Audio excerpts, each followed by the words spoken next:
Let's read the question. Question number 1, sub question 1. In the question we are given total number of students 10. 10 students of class 10 took part in a mathematics quiz. If the number of girls is 4 more than the number of boys. Now in this question if we see, the number of boys and specific number of girls are not given, but total number of students are given. In the second line we are given the condition. Alright, so we'll start like this. Girls and boys. So you write, let number of girls be x, number of boys be y. Alright, so according to question if we see, as per first condition, number of girls plus number of boys is equal to 10. This is our first equation. Now in the other condition we are given, as per second condition. As per second condition, we are given the question, if the number of girls is 4 more than the number of boys. Now what does it mean? Number of girls is 4 more than number of boys. You write here, girls, and here write 4 more than boys. Alright, so you take this value of y to the left and you make an equation, x minus y is equal to 4. This is our second equation. Now we are supposed to plot it on the graph. And how to plot on the graph? For the first equation we'll make a box. Number 1. First equation is this one. For the second equation also we'll make a box. Let's write the values of x and y. Now suppose if I take the value of x here as 5 and here is 3. Alright, I'll place it in the equation. Now yesterday I told you how to solve it. You will place the value of 5 here. Okay, so if you take 5 to the right hand side becomes 10 minus 5. It means y will also be 5. When you place the value of 3 here, take 3 on the other side, it will become 10 minus 3, it will give you 7. Alright, for the second equation, if I take the value as 6 and 4, look at this equation. If I take 6 here, 6 minus y is equal to 4. Taking 6 on that side, I get minus y is equal to minus 2. Therefore, y is equal to 2. And if I lay 4 here, I get the answer as 0. Now, plotting the graph and finding the solution, you will obtain a rough graph like this. I will show you the rough graph. This is the positive x-axis, this is the positive y-axis, this is the origin. Okay, placing these points out here, 5 and 5. How to place the points? When you place the points, 5 will be somewhere here and 5 on y-axis. 5 from x-axis, 5 from y-axis. 5 and 5. So somewhere the point is going to be here. You write the points here, 5 and 5.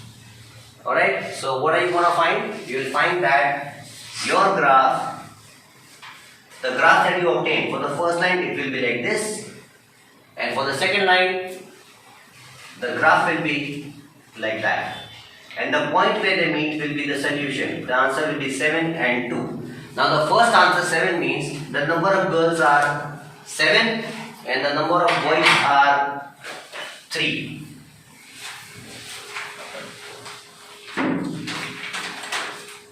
I said P level. Okay. Moving to question number 2, we are given that 5 pencils and 7 pens together cost rupees 50.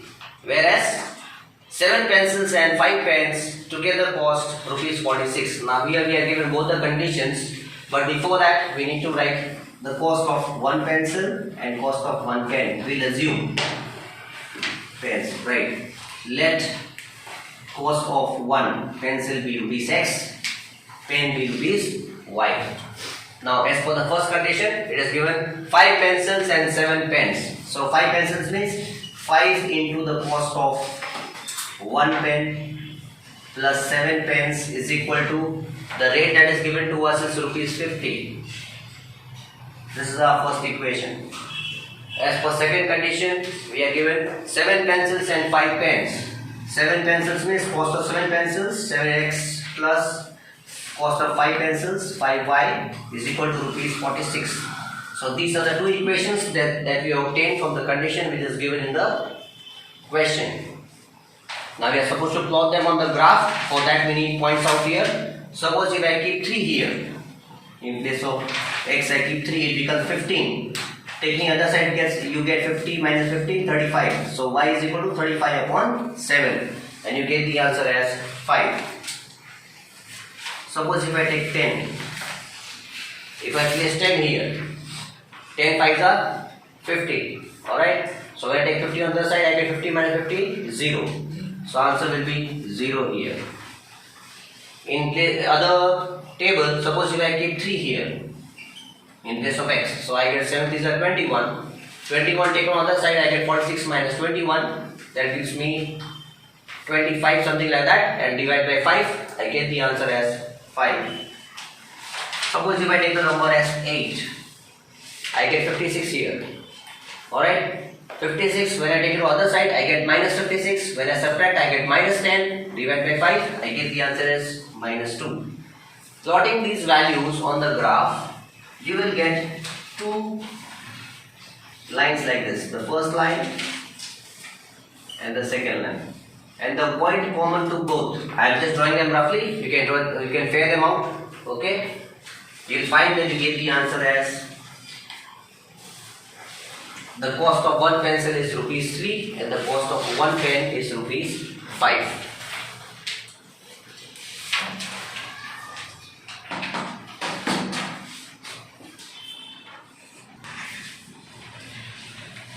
Moving to question number 2, sub questions 1, 2, 3. I have taken all the 3 questions together. As you can see, specific conditions.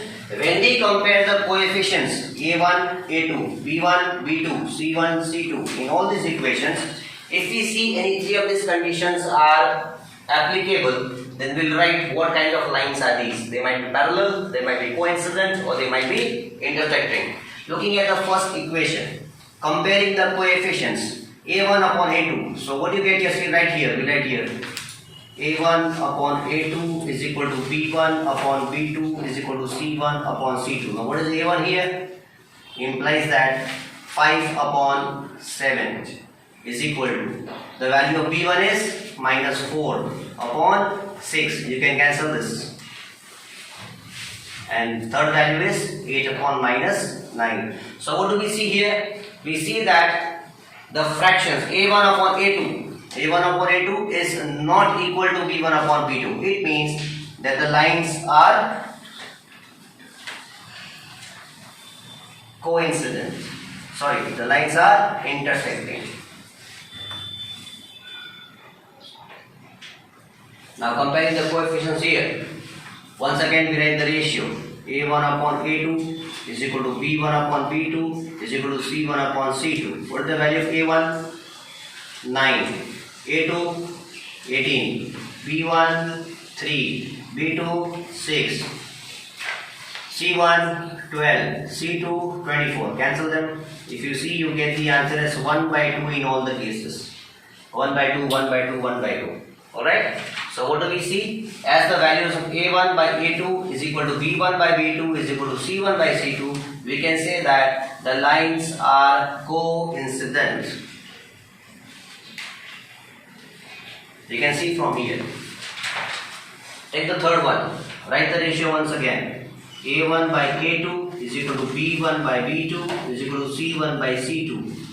Writing the coefficients, A1 is 6 upon 2 is equal to minus 3 upon minus 1 is equal to 10 upon 9. Cancel this, you get 3 here. Cancel the minus, you get 3 here. So what do we see? From here we see that the ratio of A1 upon A2 is equal to the ratio of B1 upon B2, but that is not equal to the ratio of C1 upon C2. Hence we can say that these third condition is applicable here. The lines are parallel. In the last line you write the pair of lines. These pair of lines are coincident. These pair of lines are intersecting. These pair of lines are parallel. Yeah.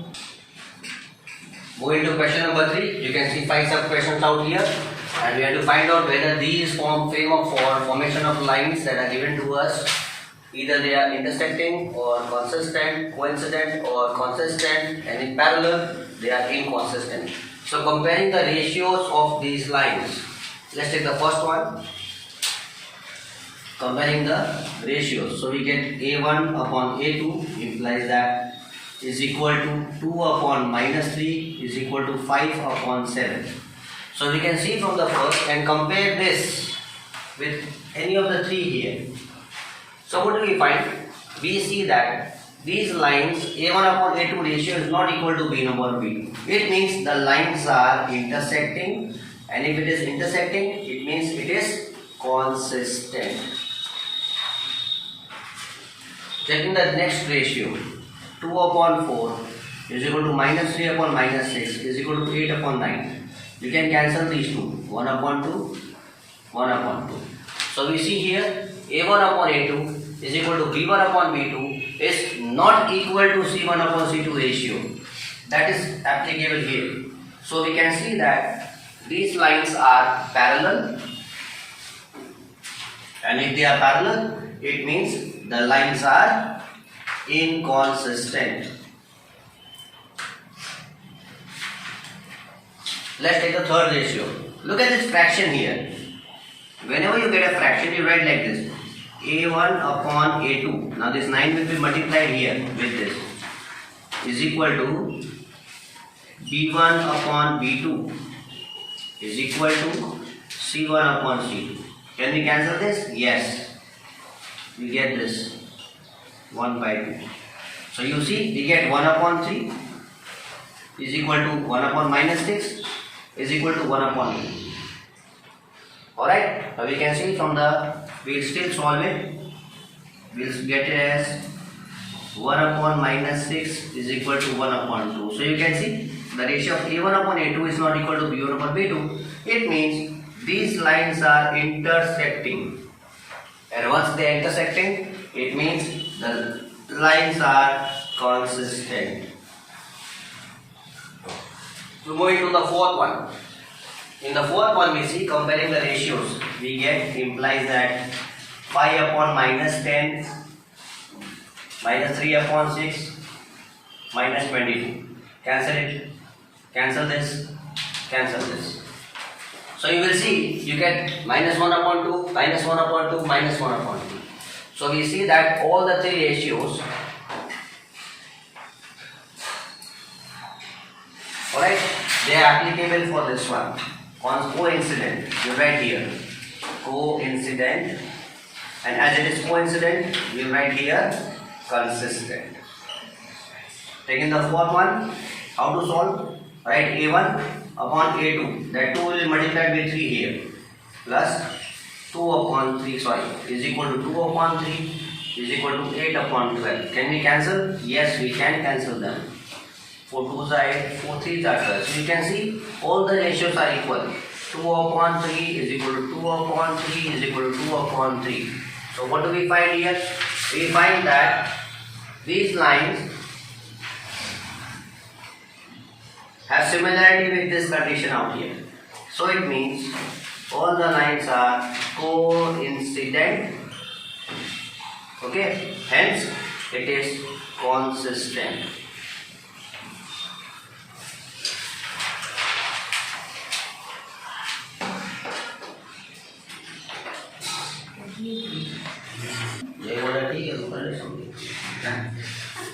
Move into question number 4, sub question 1, 2, 3, 4. Again, here we are supposed to find whether this given pair of linear equations are consistent or inconsistent, and if they are consistent, then we have to show them graphically, obtain the result.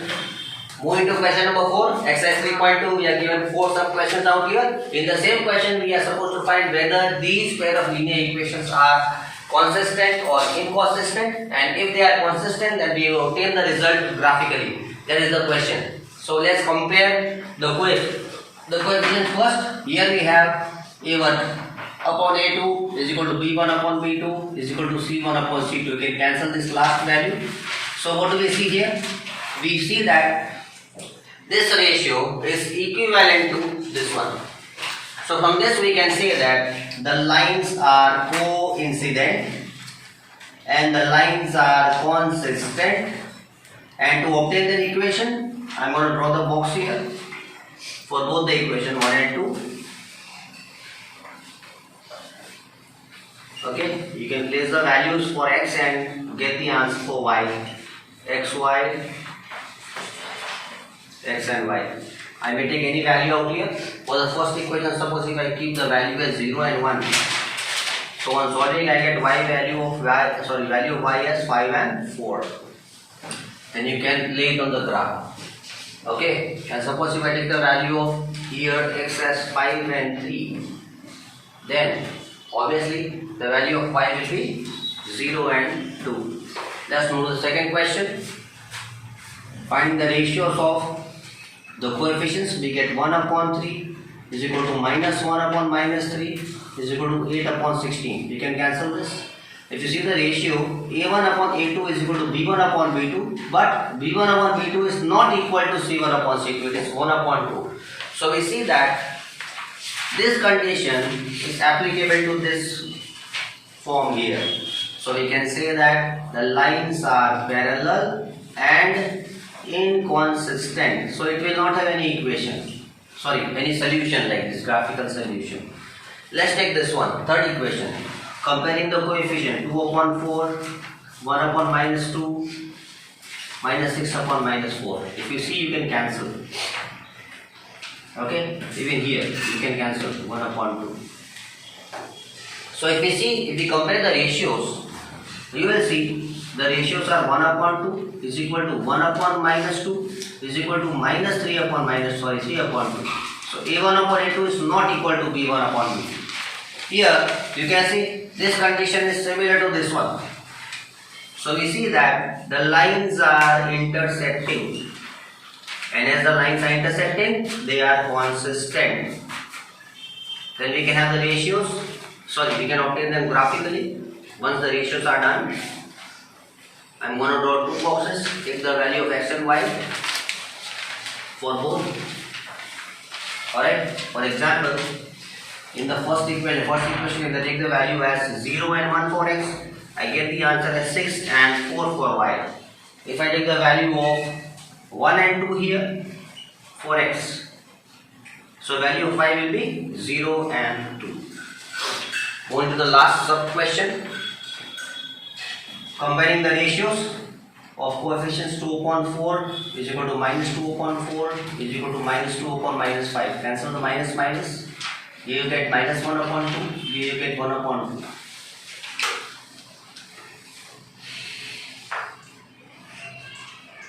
So from this we finally see that this is minus actually, so it will cancel. So you see that the ratio of a1 upon a2 is equal to b1 upon b2, but that is not equal to c1 upon 2 upon 5, c1 upon c2. It means the pair of lines are parallel and obviously they are inconsistent. It means you will not obtain them graphically. Moving to question number 5, exercise 3.2.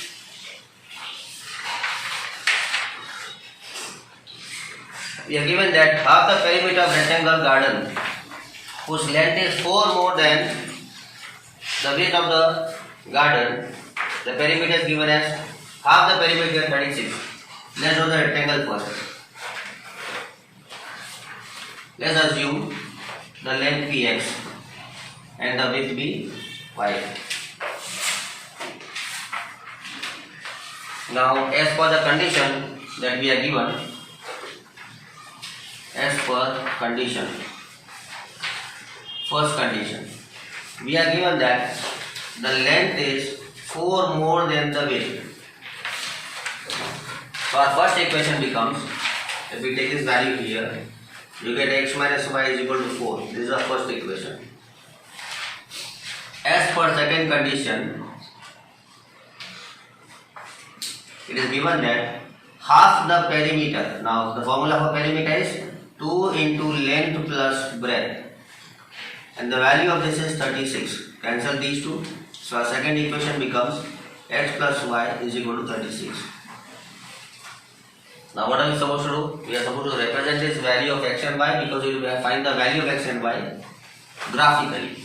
So for the first equation and second, we will draw a box and place in values x and y, x and y. Now suppose If I take the value of x as 4 and put it in this value equation, I get the answer as 0.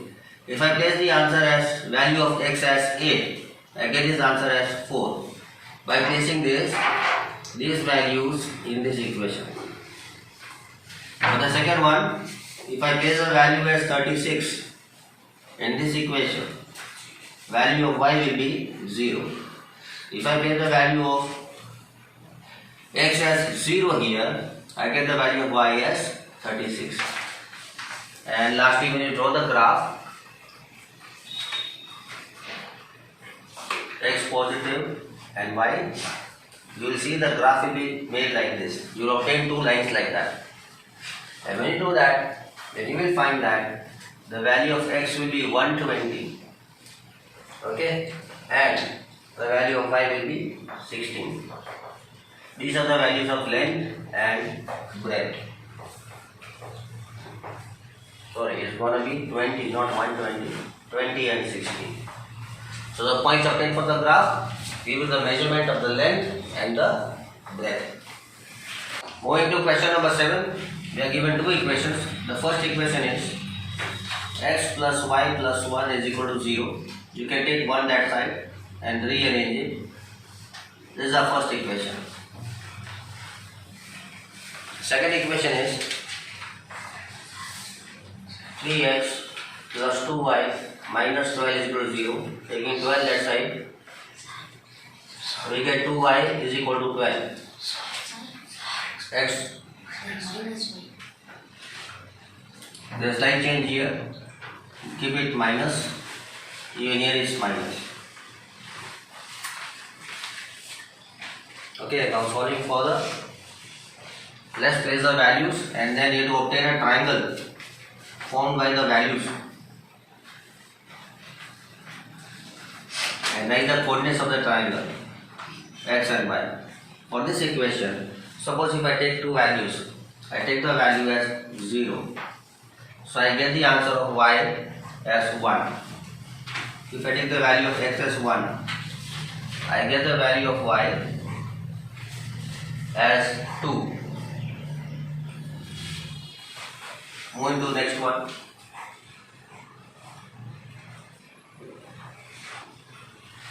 Placing the values of x and y. Suppose if I give the value of x as 0 in this equation, I get the answer of y as 6. If I give the value of x as 4 here, 3 4s are 12, 12 minus 12, 0. So the value of y will be 0. On plotting these points on the graph,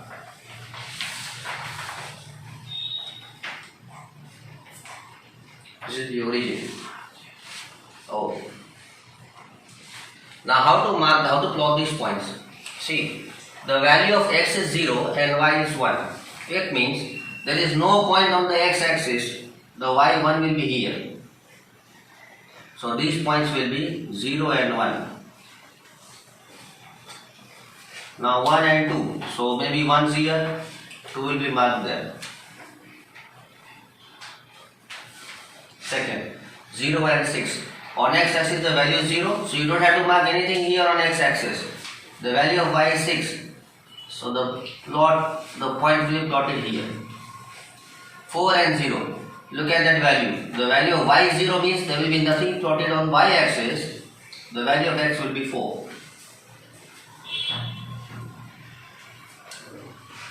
Now join these two lines. First this one and then this one. So if you see, you can see a triangle out here. Triangle formed out here. Right? The point at which these lines are meeting, number 1. The first coordinate, the second coordinate and the third coordinate. So if actually on the graph you see, this value is going to give you, it will form minus 1 0. The coordinate of this is 4 and 0 and the coordinate of this is going to be 2 and 2.